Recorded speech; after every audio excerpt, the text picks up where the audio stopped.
Kamusta ka? Pinuto nila yung live feed kanina.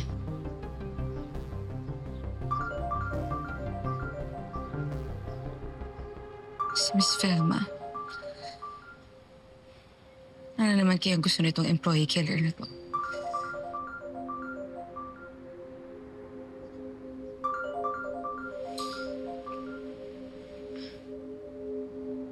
Hey there, my prodigal protege. Ang lakas naman ng loob mo para kalabanin ako.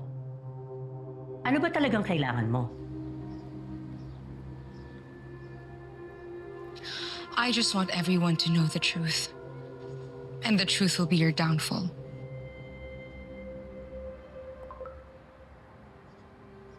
So you really want to start a war? Hindi pa ba halata? Sa mga pa-airstrike ko sa laban niyo. At sa tingin mo natatakot ako? Well, inumpisahan mo, pues tatapusin ko.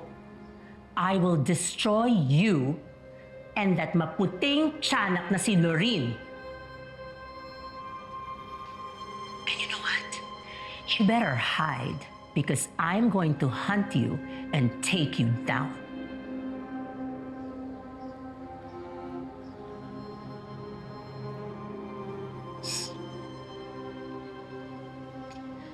Is that a threat, Miss V?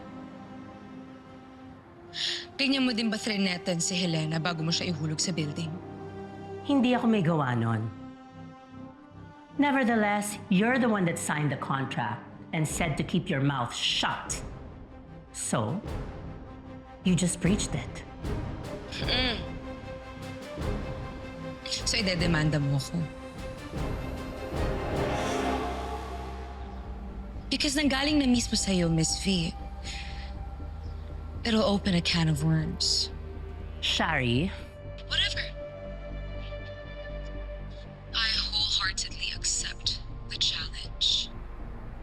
Velma.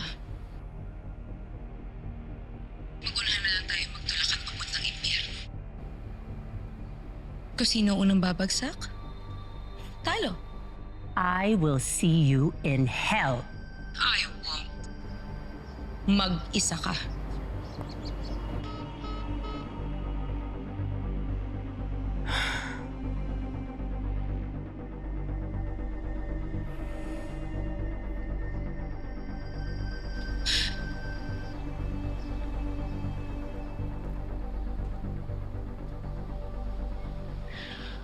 Well, then, I guess wala na tayong oras. Sigurado akong may gagawin sina Velma at Eddie para baliktarin ka. Para masira ka at para walang maniwala sa'yo. Kumilos na tayo. I have an idea in mind. Ano? I'm a social media influencer. Malakas ang impluwensya ko sa mga taong naniniwala pa rin sa akin. My followers are my power. They believe in what I say. They copy what I do. I'm not Shari de Jesus for nothing.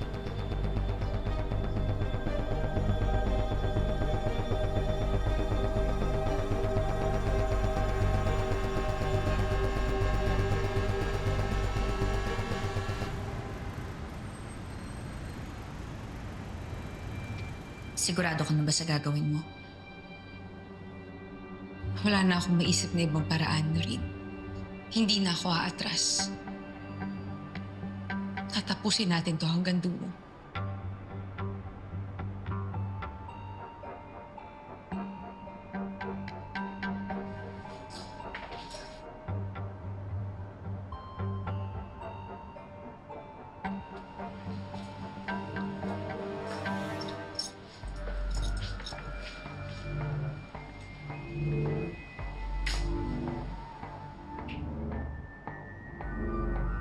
Hello to all of my loyal followers.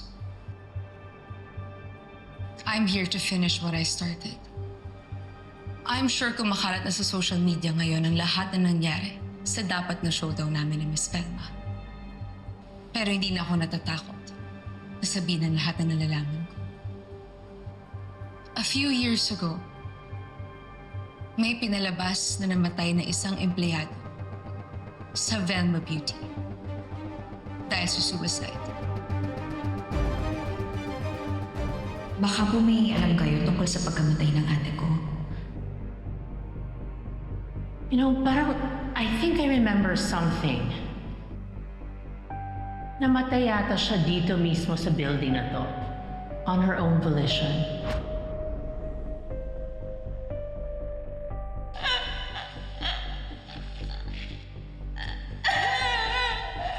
I-check niyo po kaya yung contact sa cellphone ng ate ko.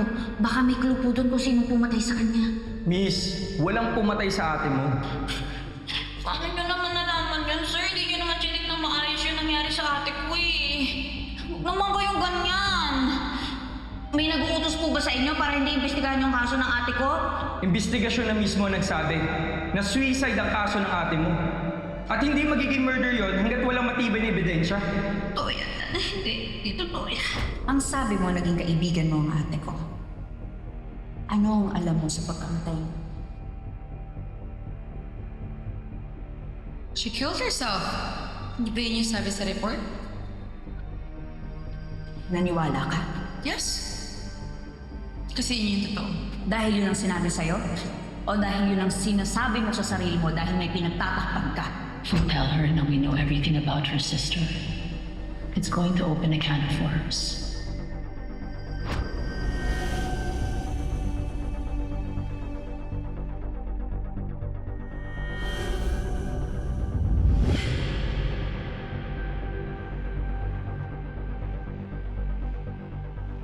Nirape yung ate mo. Pinatay yung ate mo.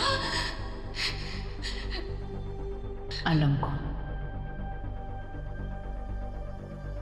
Si Ate Helena mismo ang nagsabi sa akin. Walang gustong makinig sa gusto kong sabihin. Ginahasa ako. Pinagsamantalahan ako ni Eddie Imperial. Bigyan mo ako ng pagkakataon na itama ko ang lahat. Kahit anong gagawin ko na rin. Alam ko hindi ko na mababalik yung ate mo, pero kahit ano, kaya kong gawin. Gagawin mo lahat. Aminin mo.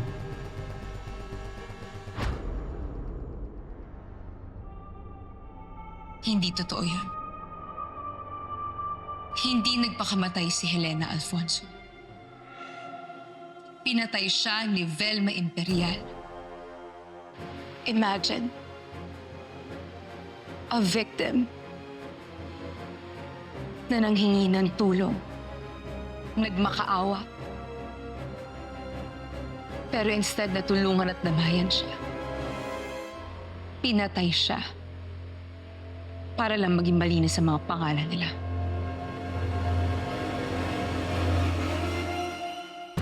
And I want to find out what it is.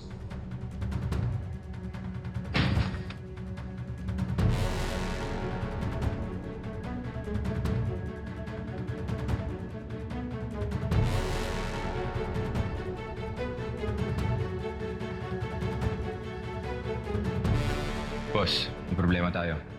Ano na naman? Pagkatapos ng nangyari kanina, ayaw ko na ng panibagong problema. Nasundan ako dito ng anak ni Chairman Jiang.